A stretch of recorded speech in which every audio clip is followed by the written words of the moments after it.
So welcome everyone to this webinar. It's the second in a two-part series with Unlock Democracy and the People's Powerhouse. Many of you will have been here last week for the first of the two, when the People's Powerhouse presented their work, listening in communities and trying to understand where people are coming from right now. And then the second part of the series is looking at what happens in the next part of the democratic process, which is where those citizen voices interact with the elected politicians, and then how you as a citizen can do that in an effective way, interact with your local councillors, mayors and MPs. So first, a little bit about Unlock Democracy, who is hosting this second event. Unlock Democracy is a campaigning organisation. We're working for a fairer, more vibrant democracy and political system where power is properly accountable to the people, and elections are free and fair. We're a membership organisation. Our work is supported by our 3,500-ish members and growing. And yeah, so tonight, as I said, we're going to be talking about ways that you as a citizen can speak to your local representative and make your voice heard to drive change. So it's going to be a practical guide, and we're hearing from two people with experience on both sides of the conversation. So our guests tonight have both got experience as elected representatives, but also as people trying to influence politicians to take up certain policy positions. So it should be interesting to hear both perspectives. So we have Tom Brake, who is the CEO of Unlock Democracy and who was MP for Carshalton and Wallington between 1997 and 2019. And Sean Roberts is the Director of Campaigns at Unlock Democracy, but he is also a current serving councillor on Central Bedfordshire Council. So we're going to hear from different levels of government as well tonight. So should be something for everyone. The format's going to be that Sean and Tom will speak for a brief period about some of the ways that you can make your voice heard at the different levels of government. And I'll ask them a few more questions before we open it out to a Q&A with everybody. So if you do have any questions, just stick them in the chat in Teams and we will get through as many as we can. I'm actually going to start, though, with a little bit of audience participation, I suppose. So I've got a few questions which are just hand raiser questions. So raise your hand if you have done this, or so you can either use the react function on Zoom where you can send a thumbs up emoji like this. I think it works. Or you can just type in the chat, yes. So the first question is, who here has in their whole life lobbied their MP at any point? So there's a few people saying yes, 4 I can see, 4, 5. So yeah, a few, but it seems like maybe about half the people here have done that before. Who has lobbied their councillor, local councillor on your local government? Yes, spoken to, I think that counts. So yeah, lobbied, spoken to, asked them to do something on your behalf. So yeah, seeing similar names who have done both. And then finally, what about your mayor? Has anyone here lobbied their mayor, or asked them to do something or take up a policy position? That's slightly fewer people. It might be just because fewer people have mayors, because not everyone does have them. So yeah, I think that's a good place to start. It seems like the audience is fairly split. Some of you have got experience in this area, some of you less so. So it should be something to learn for everyone. So that leads in nicely to Tom, who is going to speak first of all about lobbying an MP. So over to you, Tom. Great. Thank you very much, Grace. Thank you, everyone, for joining us, particularly those who came a rather indirect route to this webinar this evening. And from looking at people's responses, it's very clear that for some people on this call, what I'm going to say is going to be perhaps a refresher rather than anything particularly new or novel. So I'm going to keep my remarks quite short, so we can then perhaps spend more time talking about how to achieve change through working with your elected representatives. But the first thing to say is that what I'm going to speak about, I think Sean, is very much the traditional way in which you can lobby your elected officials to effect change. What we're not going to cover today is there are clearly other means by which people could seek to influence their elected representatives through things like citizens' assemblies, citizens' juries, participatory budgeting, but we're not going to touch on that, partly because these things are still relatively few and far between in the UK and are not a means of influencing elected officials that is particularly developed.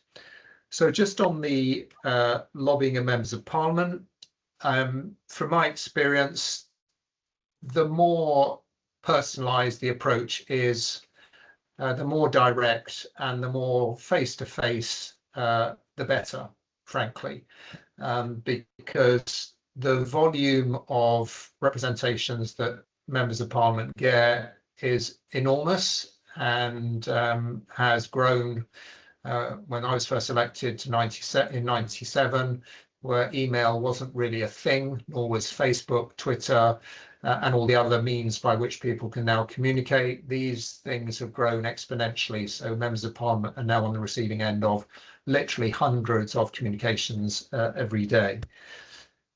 Another critical thing is actually making sure that you know which elected representative to raise something with. And again, the people who are experienced on this call will know that. And for those of you who perhaps haven't engaged so much, then if you look at the PowerShare app, so the People's Powerhouse PowerShare app, it's helpful in setting out what the different responsibilities of the different levels of government are. So if you're directing your query, then that will give you some guidance in terms of where to go.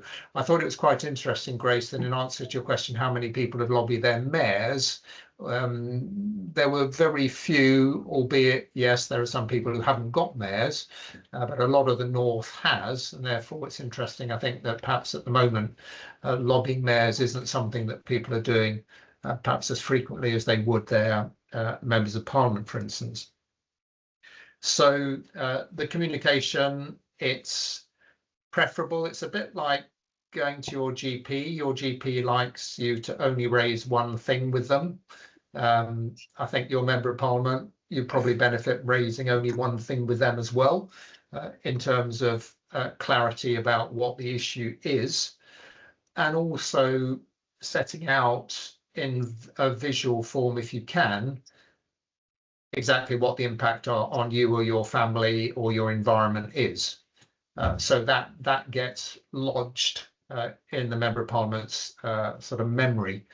I had a case that I was involved with, which is a very sad case, someone whose brother ended up dying homeless on Mitcham Common, not very far from where I live. And I think it was, and that was about probably 25 years ago, I took up that case, and I still remember the details very clearly, partly because of the way his brother who came in to raise the issue with me described it. Also, clearly, it was a very disturbing case. And because his brother remained involved, kept the pressure up on me, then we were able to secure an outcome which I hope made a difference in terms of the local mental health trust making a commitment to put in place an action plan that would minimise the risk of a similar case happening in the future. So make it as personal as you can. And clearly, for some of the issues that people are going to raise with their member of parliament, that's not relevant. But for some, it will be.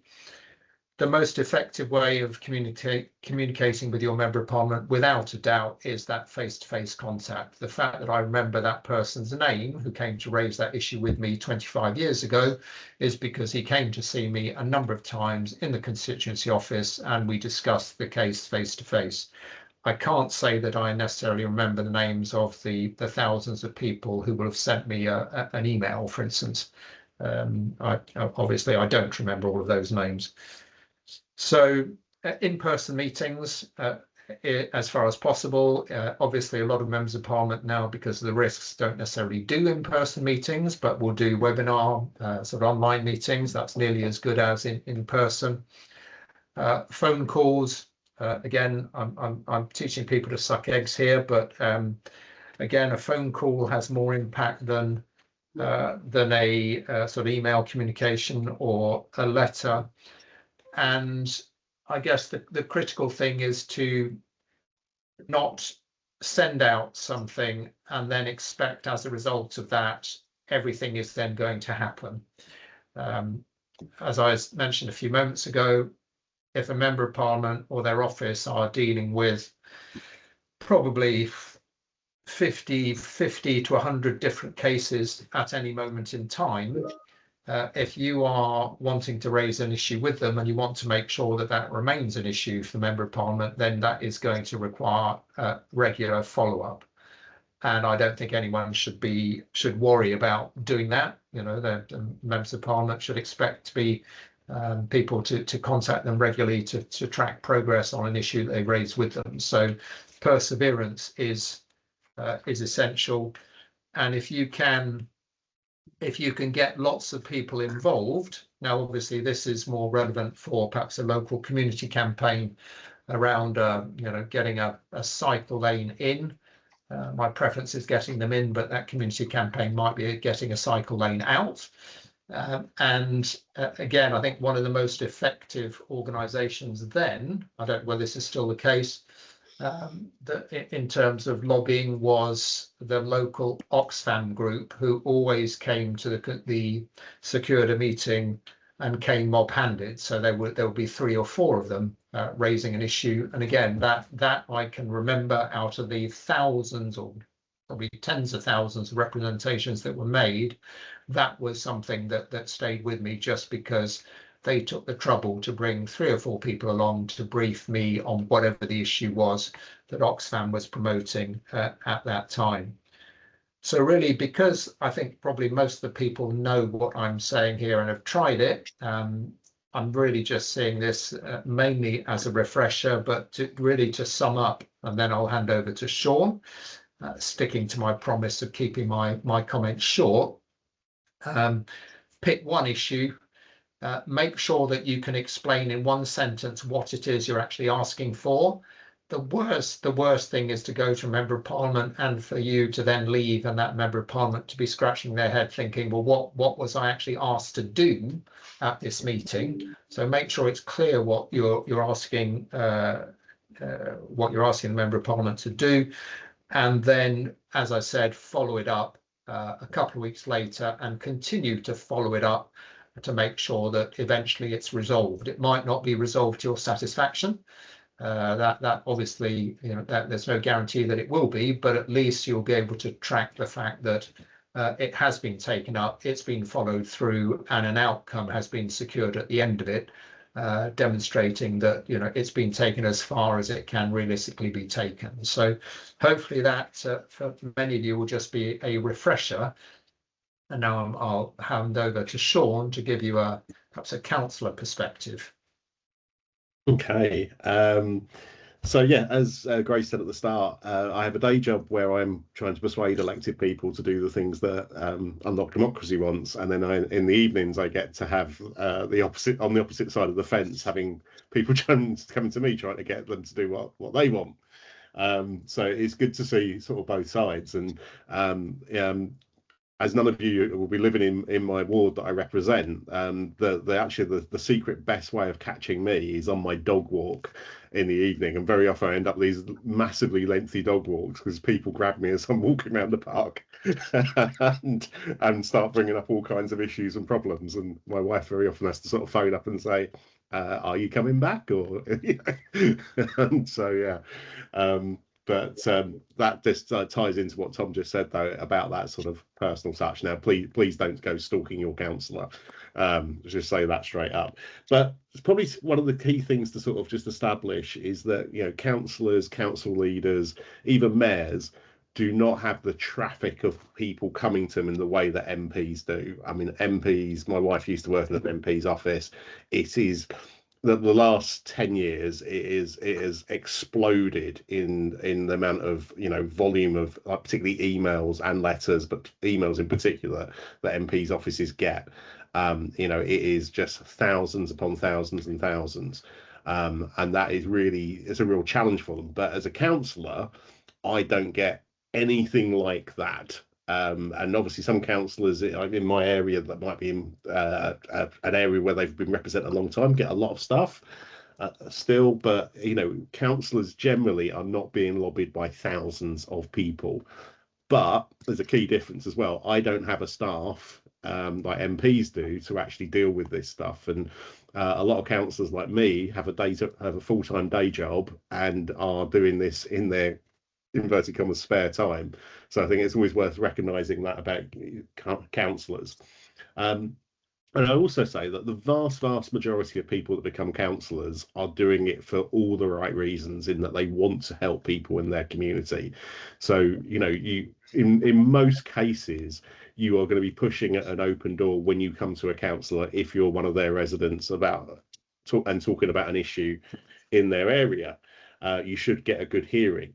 And you know, and even if it's something that the councillor themselves might not be able to do, the one thing they ought to be able to do is help point you in the right direction.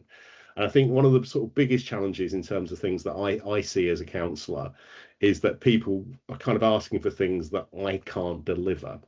Now, I'm an opposition councillor, so I'm not part of the administration on my council. So if you come to me asking for something that's kind of spending money, you know, I can try and get it, but there's no guarantee I can make that happen because I'm an opposition councillor.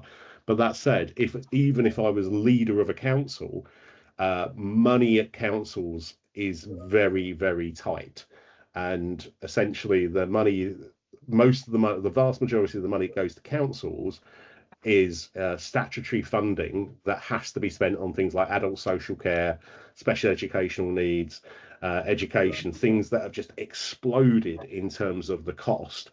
And what that's done, as the cost of them has gone up and up, it's squeezed everything else that councils can do, because the government funding has never kept up with the demand for those services. So very often when you're actually talking to a councillor, the question is, you know, it's not whether they would support you or want to help you. It's actually, can they actually deliver it?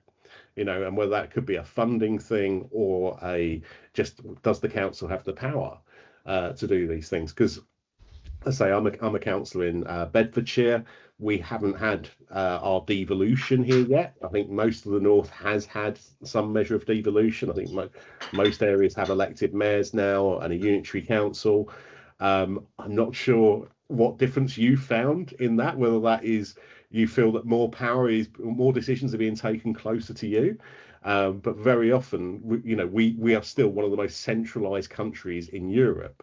And, you know, it is very, very frustrating, I can say, as a councillor, that actually so many of the things that people come to me about are actually things that the government is hoarding down in Westminster for their decisions there, whether that's to do with the money or to do with this just wanting to keep the power.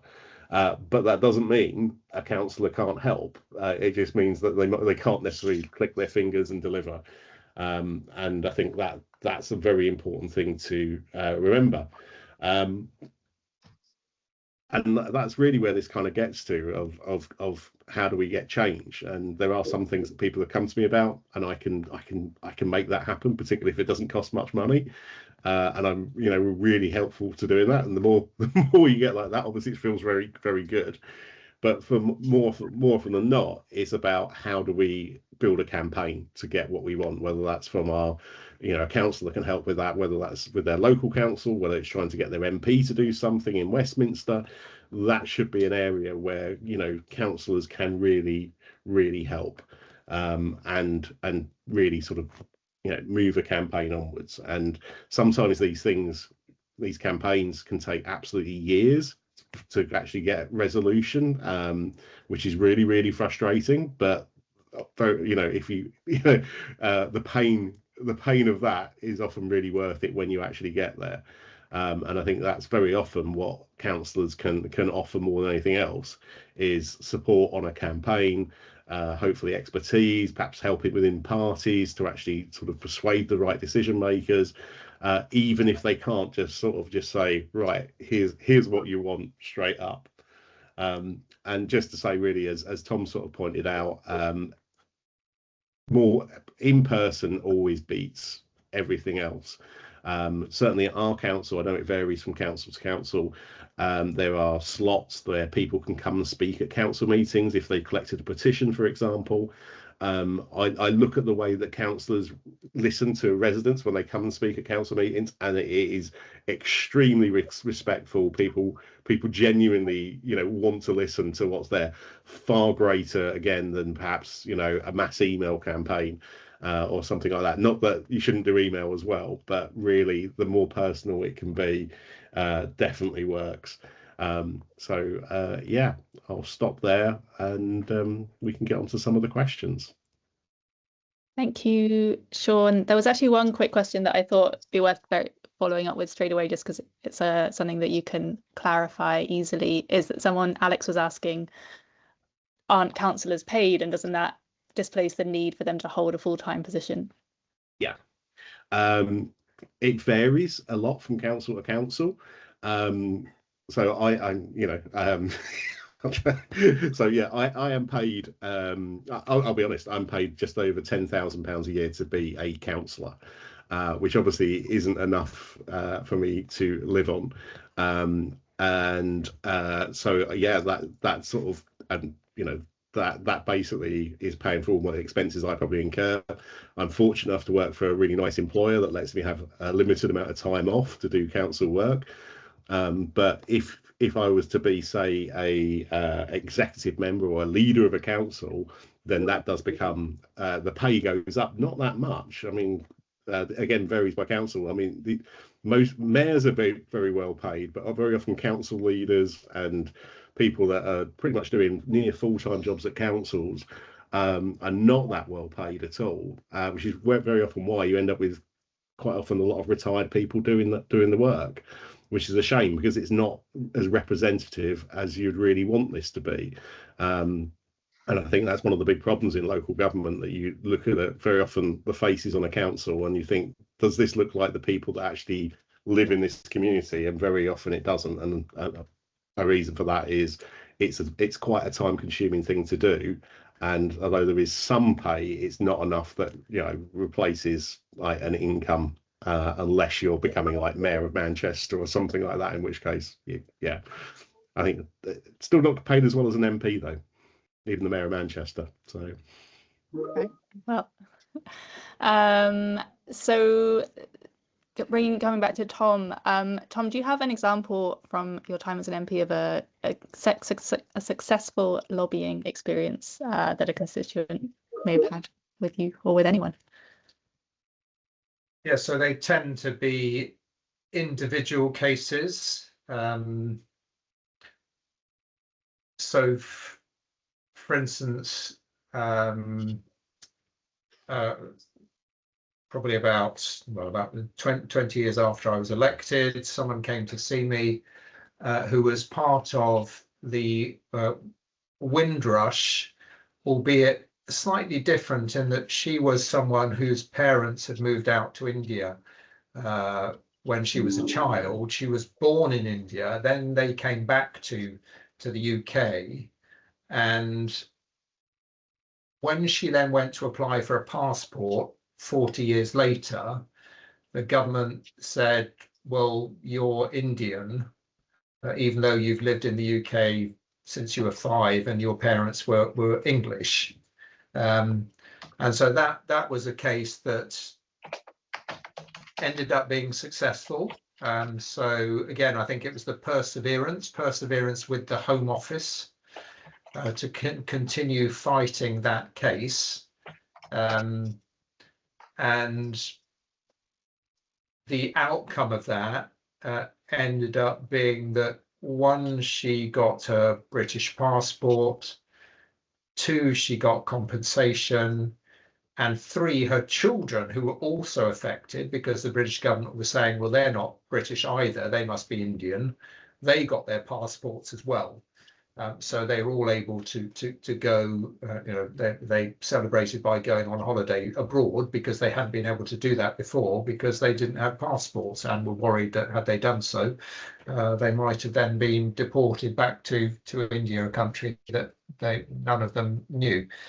So, I mean, that was a very specific case, and it was about the person thinking to contact their member of parliament. I guess there was a lot in the news about Windrush at the time, and also there was clearly a willingness on the government's part. So I think that helped to get that case resolved, that there'd been a recognition that actually something had gone badly wrong, and this was, albeit a slightly different version of Windrush, was something the government needed to respond to. So that's a sort of personal example of a successful piece of lobbying. Sure. So lots of different aspects which lead to being successful, and some of that is the level of perseverance that the person is able or willing to bring to the table. Sean, how about you? You did say that as an opposition councillor, you maybe don't have that much power, but maybe you've seen a successful lobbying case in your community. Well, I can tell a really simple one is that a local doctor got in touch with me and said that could the council be doing more to promote organ donation in your area, and I've got a standard council motion that basically calls on the council to do this. Will you sort of put this forward for me? And I'm just like, yeah.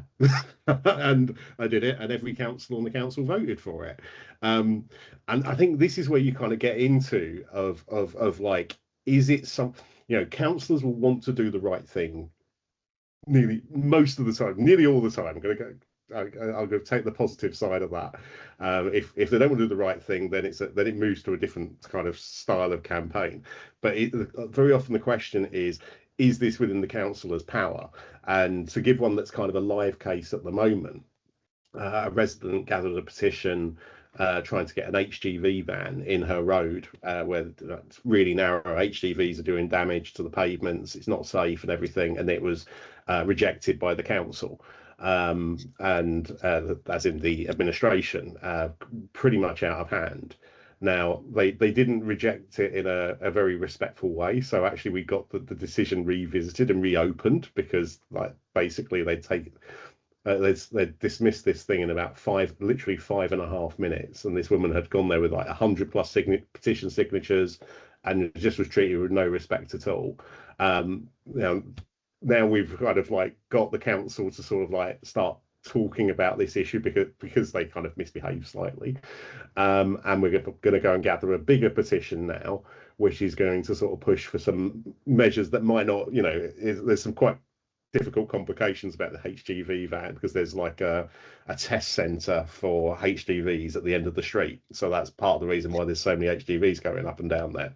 But there's potentially a whole load of other measures like traffic calmings, get them to use different routes that is actually possible. So in this case, we think we're going to be able to bring forward a set of options that might not have been what they wanted at first, because that was difficult to get, but actually we might get to the point where we get most of the things in terms of the benefits that we want at the end of this, but via a different route. But this is You know, this is it's kind of a little bit problem solving is actually where I kind of come at this of like, okay, if you won't do what I want, how can I get you to do something else that's as close to that as we can? And I think that's very much the attitude that kind of campaigners, people that want to get change, have to have, because you know, if we just ask people what they want, there will be a health centre in like literally every village kind of thing. Because we all want things as local as possible, as good as possible. But you know, what we can do very often is find a way to sort of get smaller changes that move us in the right direction, that make a difference. You know, and it's, as I say, so much of the conversation, particularly at local government, but even central government now with MPs, is about, can we afford it? Is it, if it's something really expensive, you know, is that an option? Sure. Grace, can I give perhaps one? I gave a micro example, perhaps a macro example. Some years ago, Network Rail were going to change the arrangements for train Shorten Station, and they were going to stop the trains at Blackfriars, and anyone who wanted to go further north would have to get out of Blackfriars and go on to another train.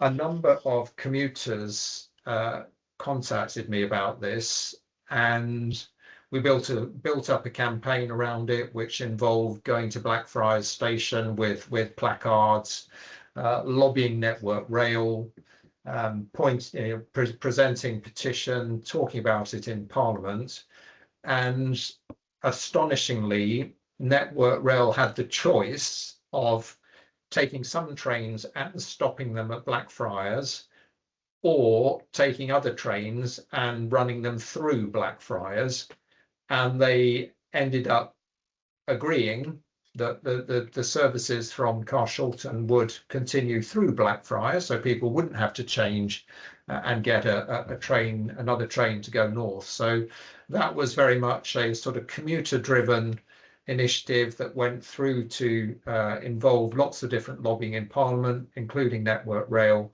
and then getting them to actually agree to that change. So that was a successful campaign for commuters from South London. And it involved other members of Parliament, because it was that train was going through a number of other constituencies on the way to Blackfriars. Sure. And I guess that illustrates also where if you contact your MP or your local councillor, they can then connect your concern with other people that have the same concern that you might not have known about, and so the campaign builds. I'm going to go to some questions which are coming in the chat. This one is from Gavin Barker. He put two questions in which are sort of related, so I'm going to read them both. One at the local council level, one at the MP level. First, is it fair to say that local councillors really take instruction from Westminster and Whitehall? There's very little local about it. And then he also says, and when it comes to your MP, are they just mouthpieces for government, or their party HQ, trotting out standard lines? Both of you probably have a take on that. After you, Tom. Well, I think, frankly, it depends on, well, first of all, it depends on whether your Member of Parliament is an opposition Member of Parliament, because clearly they have more flexibility to take up local issues than a Member of Parliament for the governing party. And then it depends whether the Member of Parliament for the governing party is someone who sees themselves as supportive of the government's position or willing to stick their neck out. And I suspect, Gavin, you will know which of those categories your own MP falls into. And it's noticeable. We, as an organisation, we and obviously as a Member of Parliament, I used to send these. As an organisation, we receive examples of the standard replies that Members of Parliament will send out. So whether it's the Labour HQ, Conservative HQ, Lib Dem HQ, they will be preparing standard responses to issues that Members of Parliament are lobbied about. And if you've got an MP who's in the mainstream of the party, that's the response you're going to get. If you've got an MP who is a bit of a maverick, then you may well get a different response. But so yes, I mean the party whipping system is strong, and to a great extent will determine what you're going to get in terms of response. Obviously, there are some issues where a member of parliament may be given a bit of flexibility. So I think it's probably true to say that in each and every single government, all of the government ministers have favoured new hospitals in their constituencies, even if government policy was to shut them. So there's some leeway given on issues where even ministers might speak out in a way that is slightly unexpected. Sean, what about councillors? It varies, I think, is actually the answer to it. And so my council was actually run by independents, and who took control in 2023, and it's an organised independent group. So they kind of, so that sounds good, doesn't it? Because they're not taking orders from anyone. However, they split in two about 12 months after the election, because they kind of discovered that running a council means you kind of have to agree things and have a plan that you as a group are going to do. And turns out that their politics were somewhere from like far right to far left. And when they actually started to sort of say, "Oh, how do we run this council?" it led to these massive fights, because you can be independent, but everyone still has political opinions on things.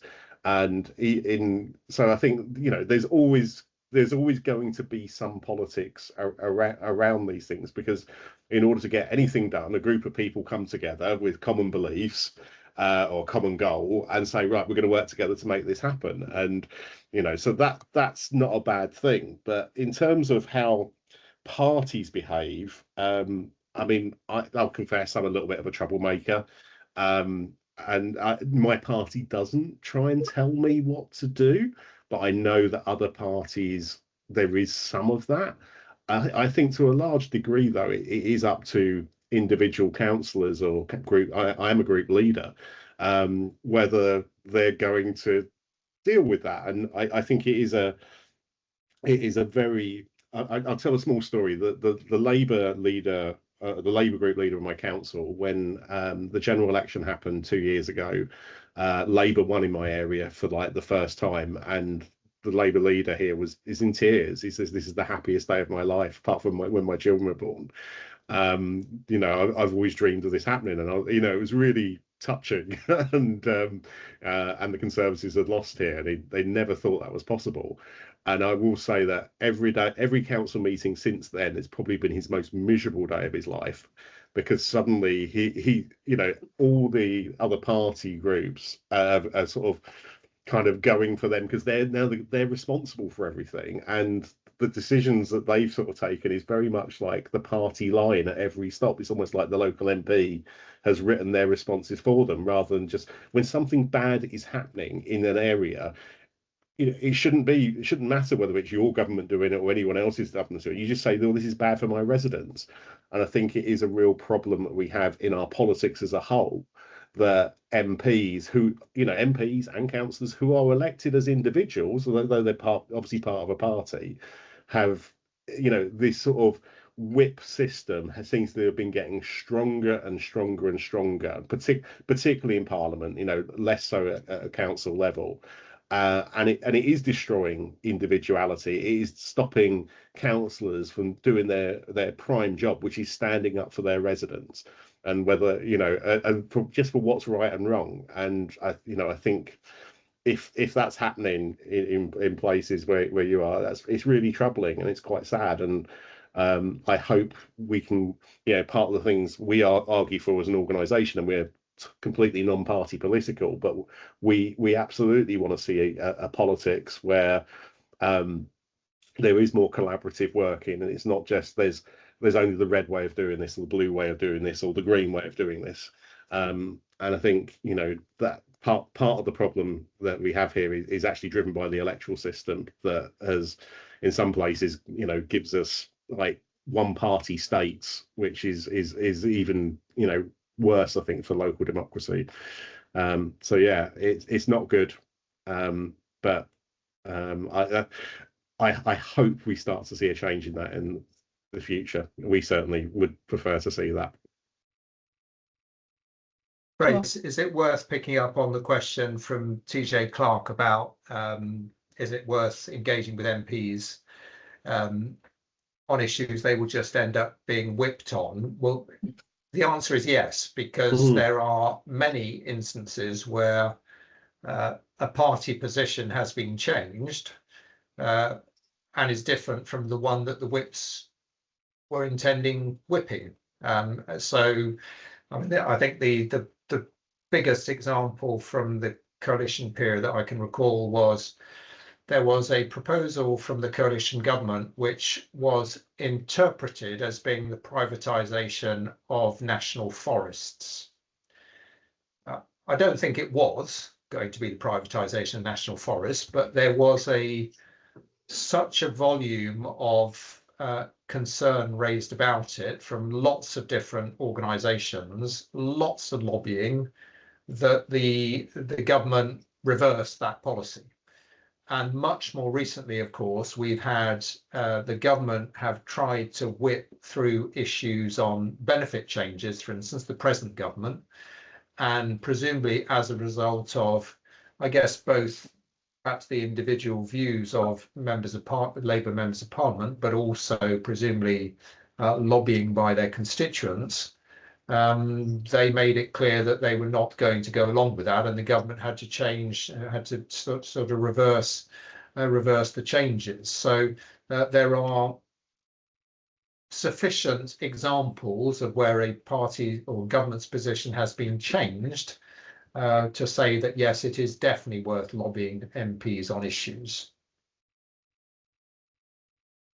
Great. Yeah, thank you, Tom.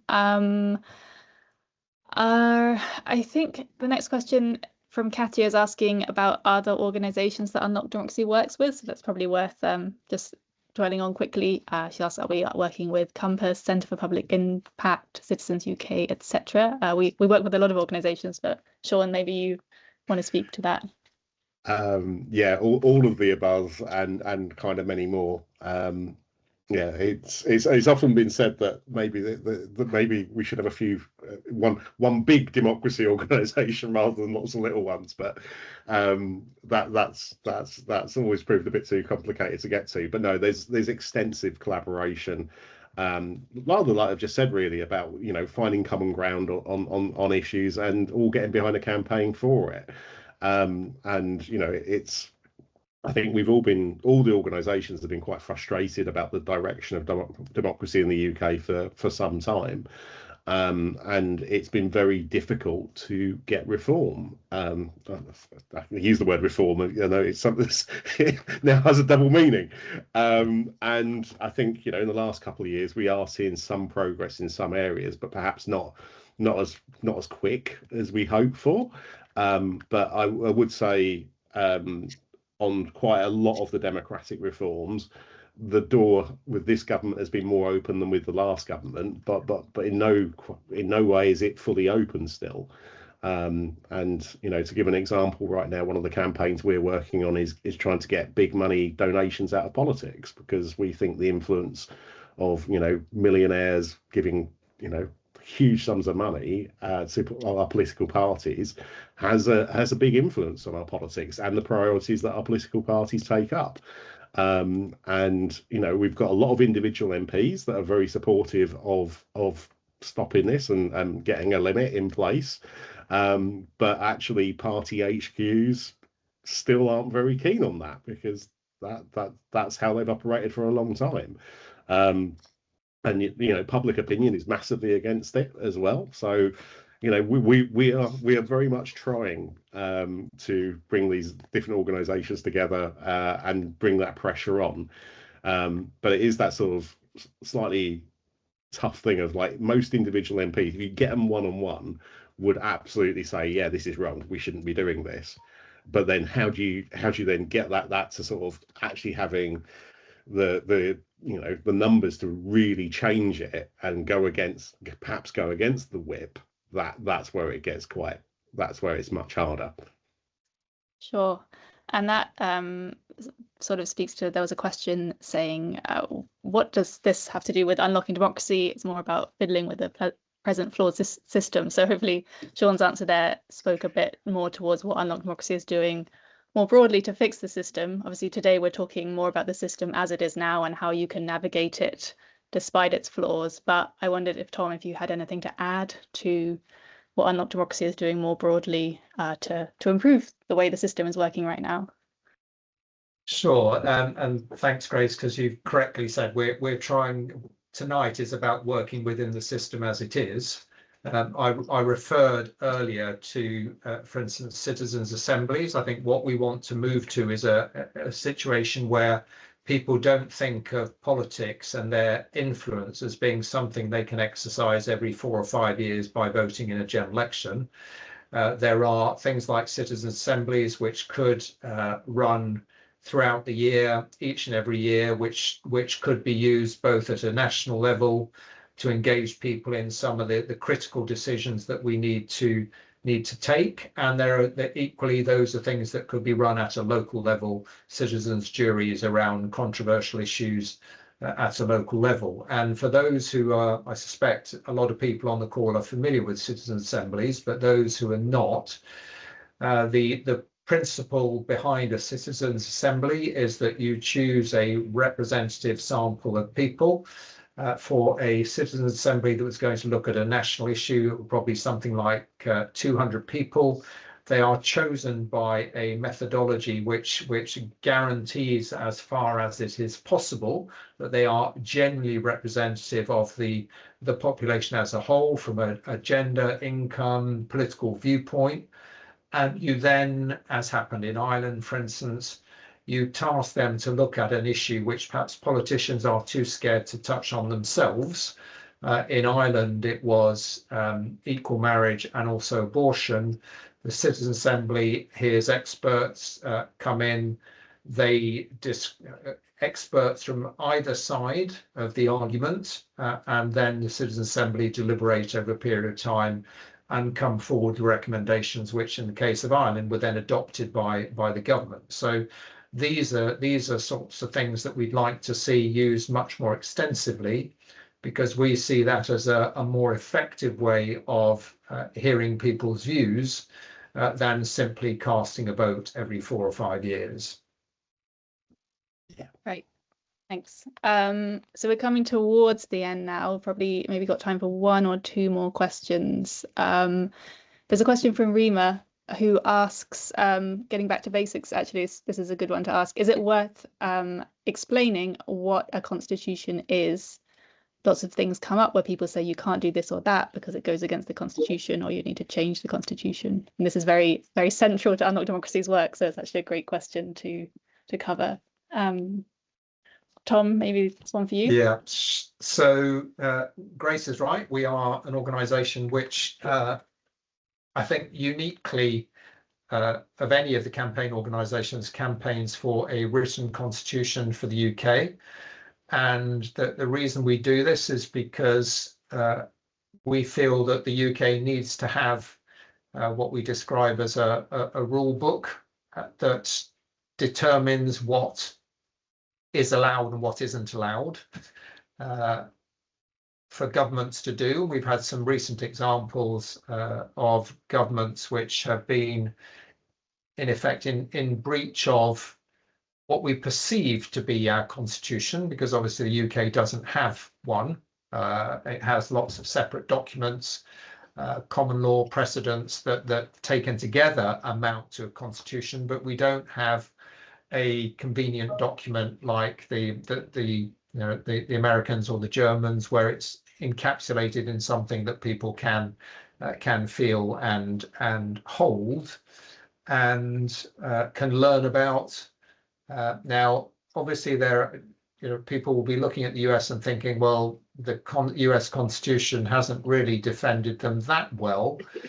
But actually, first of all, we haven't got one. So we're in a much worse position than the US. We haven't got a constitution. But even in the US, I think it's fair to say that what is happening is that Trump is often taking action and then eventually his action falls foul of the Constitution. So it's sort of, there's a time lag. But so I think it's about creating a rule book within which a government would have to operate, provide certainty to people, provide them with something that they can feel, hold, learn at school, and help defend their rights. And that's why we argue for a written constitution. Great, thank you. Just add really briefly on that. If there's been a trend to our politics, it has just been centralisation. It has been more and more power moved up, and it's it's that sort of like, if the Senate have more power, we can make more things happen in more places, and that's just happened again and again and again and again. Powers, and it's not just, it's just gone to Westminster. I think an individual MP has less power now than he probably did 20-30 years ago. The powers actually got graduated even further up into Whitehall and even into number 10 as well. And that is the politics we have now. And yet very often what we hear in terms of solutions is, oh, we just need a strong leader. Well, we've kind of been doing that. We've been taking power away from the people all these years, and it hasn't improved how democracy's worked. And the one thing that the American Constitution does do very, very clearly is this is the responsibility of the state. This is the responsibility of the federal government. And even Donald Trump can't actually mess too much with that. Whereas here, if Parliament decided like tomorrow that it was going to get rid of all local councils in England, all mayors in England, it could do it pretty quickly, because there's nothing to actually stop that. We don't have that rule book, that constitution that Tom was just talking about. So it is a really dangerous situation. But what it really is this ongoing power always getting sucked up away from the people, and that's not how things should work in a democracy. And a constitution will put power back where it's supposed to be, with the people. Sure, thanks, Sean. So to close, I feel like we have talked about some very good practical tips about interacting with your local representatives today, but it has shone a light on some of the ways the system isn't working. So I want to end it on a slightly more positive note. Tom and Sean, is there one democratic reform that you think would really help with this, that feels possible, tangible, in the next, say, 5 years, achievable? Sure. Who wants to go first? I'll go first, and I'll use the obvious one, which is a proportional voting system. We have a system at the moment where now, in the last set of council elections, most people who voted didn't actually get the person they voted for elected, and this is unsustainable in the long term.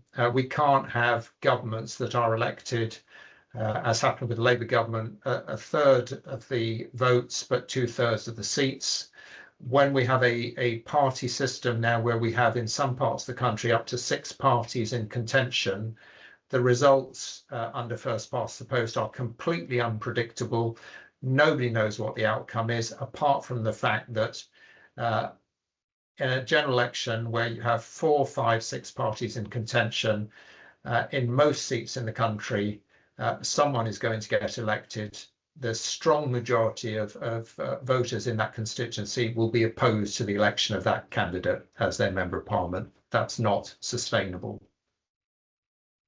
Go on. I mean, that's clearly the one, but I'll also go for, I think one of the things we've really got to do is try and get trust, some trust back into our politics. And part of that is actually the voting system, so people actually getting who they vote for. But I think there's also about who are the politicians working for. And when I went knocking on doors when I stood for election 3 years ago, I kind of like start talking to people, and I wasn't fighting against other parties, although I kind of was. But actually the thing you had to get across on the doorstep was, oh, you're all the same, or you're all in it for yourself. And I'm not, I was giving up my free time, a lot of my free time, to go and do this. And that's what is a lot of people who are in politics are doing. They want to change the world. And I think what we need to do is actually go through and actually, we need to get big money donations out of politics. MPs should have one job and one job only. They shouldn't be moonlighting doing lots of different jobs.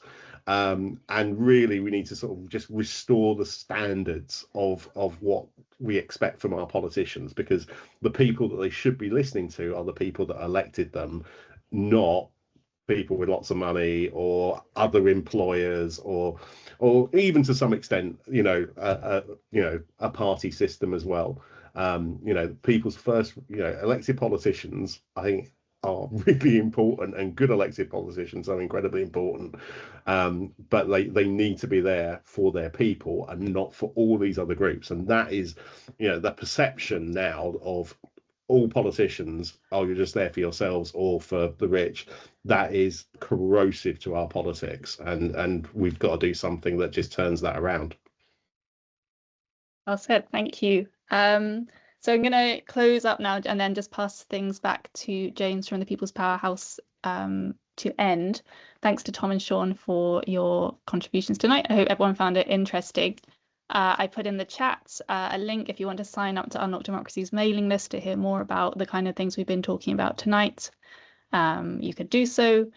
We email about once a week with ways to get involved in our campaigns, so we won't spam you. And sorry to everyone whose questions we didn't get a chance to answer. There were so many really good ones. But if you want to get in touch through our website with any questions, then we can answer it that way. James, if you are here after having heroically ferried everyone over to the right teams, over to you. Thank you very much, Grace, and thank you everybody for coming today. It's been a really fascinating conversation. I'd first like to apologise for the mix-up with the webinar links. So I had to go to the webinar to get people coming to this one. So that's why there was a slight delay in getting started today. But I thought the conversation was really, really interesting. The questions that came in were fascinating. And we'd just like to place on record our gratitude and thanks to Unlock Democracy, to Grace, to Tom, and to Sean for basically putting on a really good webinar. And we hope to continue this conversation about, people feeling like they're being heard, decisions being made by the people for the people. And one event I put in the chat that is worth mentioning before we finish would be that we are having an in-person convention. It's called the Do With Assembly in Manchester on June 12th. It's a free event. It's an event that's going to be including people from the Marble Institute, Cormac Russell, the Greater Manchester Combined Authority are going to be involved too. And it's very much basically a charter that we're putting together, a do with charter, the idea that we should be doing things with people, not to people and for people. So it's an opportunity in a World Cafe environment to have that conversation, to have that chat, to formalise a charter, which we will then basically introduce and launch publicly in September at our annual convention in Scarborough. So we've talked about PR a lot. There's a little PR of mine to end the conversation. Thank you very much indeed for the conversation today and for the webinars that we've done. And with that, I will say good evening and thank you very much.